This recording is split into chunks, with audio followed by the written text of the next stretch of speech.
السلام علیکم ورحمۃ اللہ وبرکاتہ۔ امید ہے دوستو آپ لوگ خیریت سے ہوں گے۔ اللہ آپ لوگ کو خوش رکھے، عافیت کے ساتھ رکھے۔ دوستو رمضان المبارک کا مہینہ چل رہا ہے۔ رمضان المبارک کے مہینے میں اللہ تعالیٰ نے ہمیں عبادت کرنے کا حکم دیا ہے، روزے کا بدلہ اللہ خود عطا فرمائے گا۔ لیکن دوستو معاشرے میں دو چیزیں بہت زیادہ خراب ہو رہی ہیں اور آپ سے آج انہی دو چیزوں پر بات کریں گے۔ دوستو روزے میں اللہ تعالیٰ نے بھوکا رہنے کا حکم دیا ہے، روزہ رکھنے کا حکم دیا ہے، اور اس کا اجر کتنا بڑا ہے کہ اس کا اجر اللہ خود عطا فرمائے گا، اس کا بدلہ اللہ خود دے گا، اتنا بڑا اس کا اجر ہے۔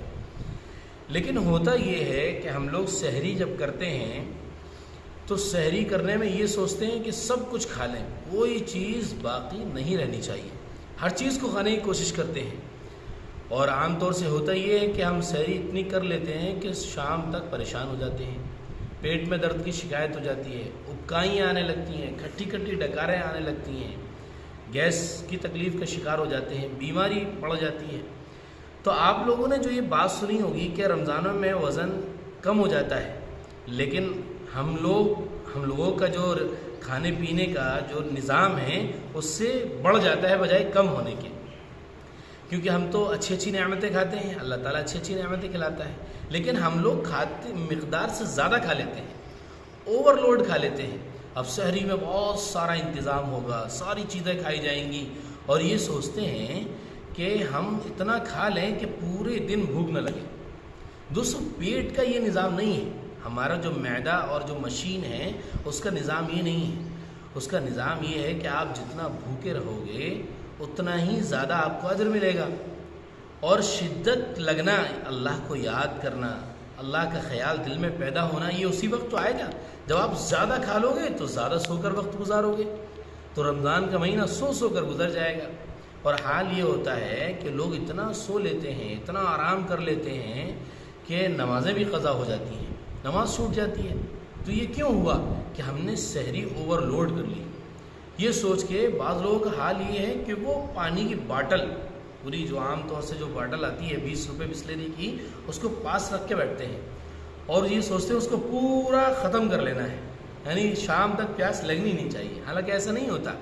اگر آپ اپنی مقدار خوراک کے اعتبار سے جتنا کھانا کھاتے ہیں عام مہینوں میں اتنا ہی کھا لیں صرف، اور اتنا ہی پانی پی لیں تو شام تک کافی ہو جاتا ہے۔ زیادہ ضرورت نہیں ہے کہ آپ جو ہے بہت زیادہ کھا لیں اور بہت زیادہ پانی پی لیں تو آپ کو شام تک جو ہے بھوک ہی نہیں لگے گی، پیاس نہیں لگے گی۔ یہ ہماری سوچ ہے، یہ غلط سوچ ہے، ایسا نہیں ہوتا حالانکہ۔ تو ایک تو کھانے میں سحری میں بہت کنٹرول ہو، کھانے پر جو چیز صحیح ہو وہی کھانی چاہیے، جیسے سبزی ہو، دال ہو، دہی ہو، ایسی جو عام چیزیں ہیں ان کو کھانا چاہیے۔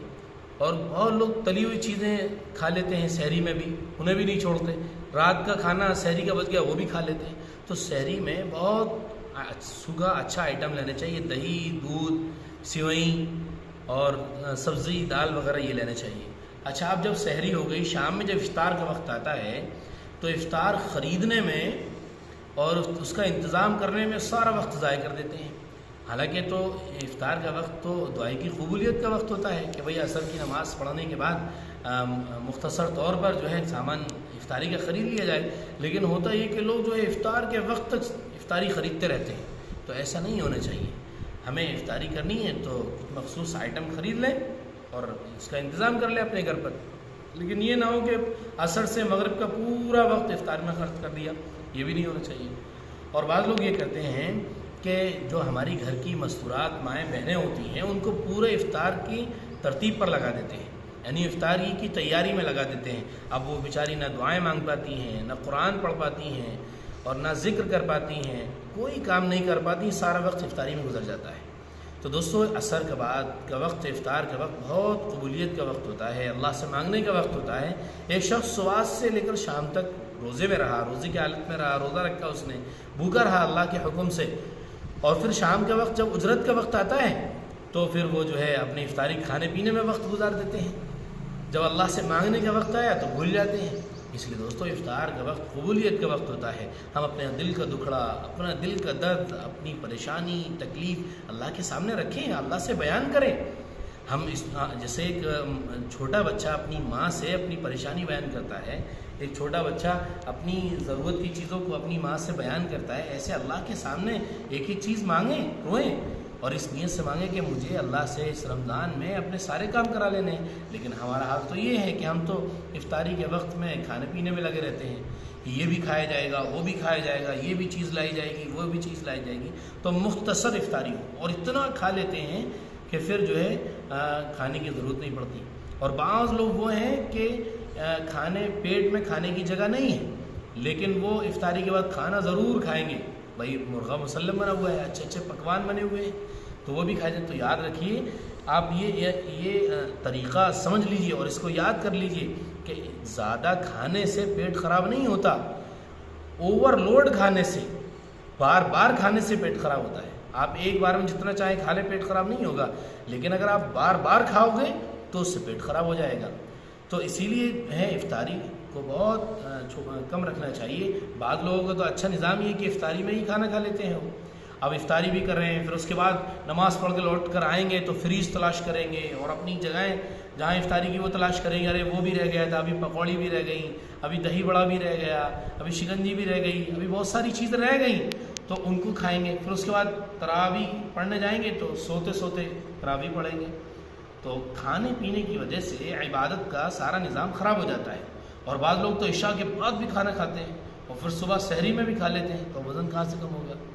اس لیے میرے عزیز دوستو، آپ سے گزارش ہے، درخواست ہے کہ ہم اپنے 24 گھنٹے کے وقت کو عبادت والا وقت بنائیں۔ سحری میں بہت زیادہ کھانا کھانے سے شام تک بھوک نہیں لگتی، یہ ہماری سوچ غلط ہے۔ ہم جتنا کھاتے ہیں اتنا ہی کھائیں، اور اسی طرح افطاری میں اپنے مختصر کھانا رکھیں۔ ہم جتنا زیادہ کھائیں گے اتنا ہی ہمیں سستی کائلی نیند آئے گی اور نیند کا خمار رہے گا، صبح سے لے کے فجر کے بعد سے ظہر تک سوتے رہیں گے، پھر ظہر سے عصر کے بعد پھر سو جائیں گے، تو زیادہ کھانا کھانے سے نظام خراب ہو جاتا ہے۔ اس لیے آپ سے درخواست ہے، گزارش ہے کہ پوری امت مسلمہ کے لیے دعائیں کریں، اپنے گھر والوں کے لیے، عزیز اقارب کے لیے، رشتہ داروں کے لیے، اہل و عیال کے لیے، اور ہر اپنے ملنے جلنے والوں کے لیے دعائیں کریں۔ سب کو اپنی دعاؤں میں یاد رکھیں۔ یہ رمضان المبارک کا مہینہ بہت قیمتی مہینہ ہے، بہت برکت والا مہینہ ہے، اس لیے اپنی دعاؤں میں ہر ایک کو یاد رکھیں، مجھے بھی یاد رکھیں۔ اللہ رب العزت سے دعا ہے کہ اللہ تعالی ہمیں صحیح طریقے پر سنت کے مطابق سحری کرنے کی، اور افطار کے وقت سنت کے مطابق افطار کرنے کی، اور اہتمام کے ساتھ نمازیں پڑھنے کی، تراویح پڑھنے کی توفیق عطا فرمائے۔ اللہ تعالیٰ بھرپور ہمیں رمضان المبارک کے مہینے سے استفادہ کرنے کی توفیق عطا فرمائے۔ رمضان المبارک کی نعمتوں کو اللہ ہمارے گھر میں، رمضان المبارک کی نعمتوں سے ہمارا گھر اللہ بھر دے، رمضان المبارک کی خوشیاں اللہ تعالیٰ ہمارے گھر میں بھر دے۔ تو دوستو، یہ سحری کیسے کھانی چاہیے اور کتنی سحری ہو اور افطار کیسا کرنا چاہیے، ہمارے بزرگوں کا طریقہ رہا ہے کہ تھوڑی سحری ہو اور افطار بھی تھوڑا ہو، تاکہ ہمارے عبادت کرنے میں زیادہ دل لگے۔ جتنا زیادہ کھائیں گے اتنی سستی کائی جائے گی۔ تو یہ ویڈیو ہے کہ کس طرح سحری ہو، کس طرح افطاری ہو۔ اس ویڈیو کو آپ بار بار دیکھیے اور اس پر عمل کیجیے، اور اپنے دوسرے ساتھیوں کے پاس بھی شیئر کیجیے تاکہ وہ بھی اس ویڈیو کے ذریعے سے فائدہ اٹھا سکیں۔ السلام علیکم ورحمۃ اللہ وبرکاتہ۔